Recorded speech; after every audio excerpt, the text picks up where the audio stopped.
Assalamualaikum warahmatullahi wabarakatuh. Anak-anak sekalian, kali ini kita masuk pada bab 2, pokok-pokok pemikiran dalam pembukaan Undang-Undang Dasar Negara Republik Indonesia tahun 1945 bersama saya, Bapak Ihya Maulana.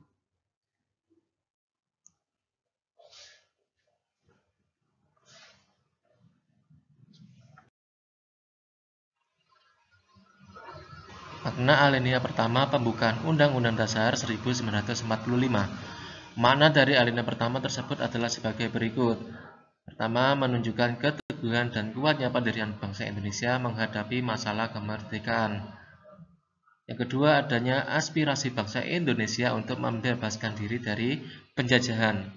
Selanjutnya, pendirian bangsa Indonesia tersebut jelas menjadi landasan pokok politik luar negeri yang mengakui hak-hak asasi manusia untuk merdeka. Selanjutnya, konsekuensinya bangsa Indonesia menentang setiap bentuk penjajahan dan mendukung kemerdekaan setiap bangsa.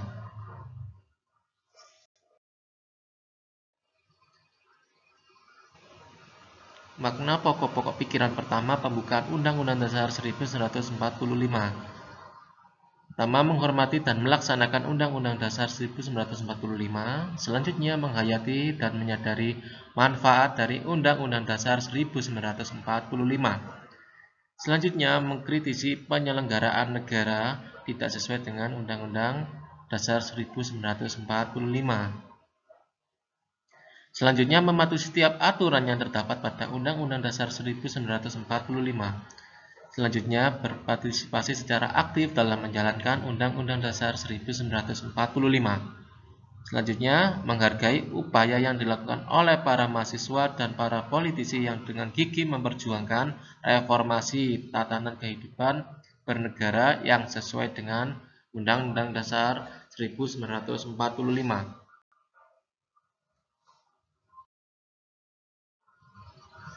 Mana alinea kedua pembukaan Undang-Undang Dasar 1945. Pertama, perjuangan kemerdekaan telah sampai pada saat yang menentukan. Selanjutnya, momentum yang tepat telah didapat untuk menyatakan kemerdekaan. Selanjutnya, kemerdekaan bukan tujuan akhir, tetapi harus diisi dengan mewujudkan negara merdeka, bersatu, berdaulat, adil, dan makmur. Dan terakhir, menunjukkan kebanggaan dan penghargaan atas para pejuang yang berjuang pergerakan kemerdekaan bangsa.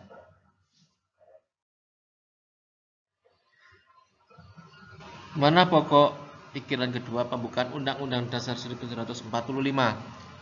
Pokok pikiran kedua dalam pembukaan Undang-Undang Dasar Negara Republik Indonesia tahun 1945, negara hendak mewujudkan keadilan sosial bagi seluruh rakyat.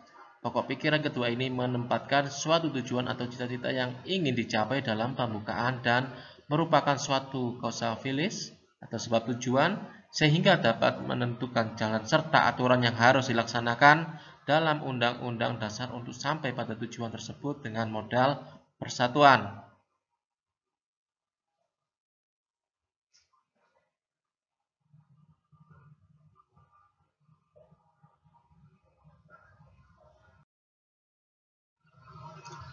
Makna alinea ketiga pembukaan Undang-Undang Dasar 1945.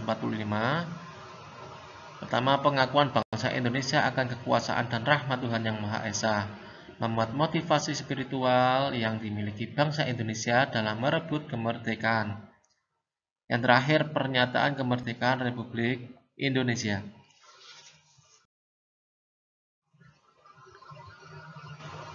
Mana pokok pikiran ketiga?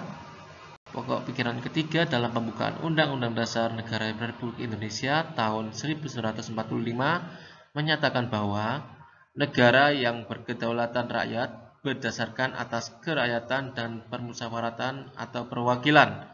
Pokok pikiran ketiga pembukaan mengandung makna sebagai konsekuensi logis bahwa sistem negara Indonesia yang terbentuk berdasarkan Undang-Undang Dasar harus berdasarkan atas kedaulatan rakyat dan permusyawaratan atau perwakilan.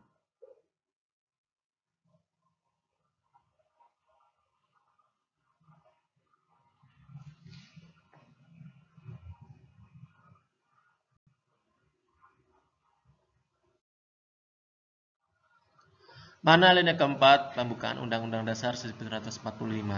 Pertama, tujuan negara Republik Indonesia. Selanjutnya, konstitusi negara Republik Indonesia. Bentuk negara Republik Indonesia. Yang terakhir, falsafah dasar negara Republik Indonesia yang meliputi sila-sila Pancasila. Mana pokok-pokok pikiran keempat pembukaan Undang-Undang Dasar 1945? Menyatakan bahwa negara berdasarkan atas ketuhanan yang Maha Esa menurut dasar kemanusiaan yang adil dan beradab. Pokok pikiran keempat mengandung makna konsekuensi logis bahwa Undang-Undang Dasar harus mengandung isi yang mewajibkan pemerintah dan penyelenggara negara lainnya untuk memelihara budi pekerti kemanusiaan yang luhur. Ya Nana, cukup sekian pada pertemuan kali ini. Mudah-mudahan apa yang kita pelajari kali ini bisa bermanfaat untuk kehidupan kita, baik waktu yang sekarang maupun kehidupan yang akan datang. Terima kasih. Wassalamualaikum warahmatullahi wabarakatuh.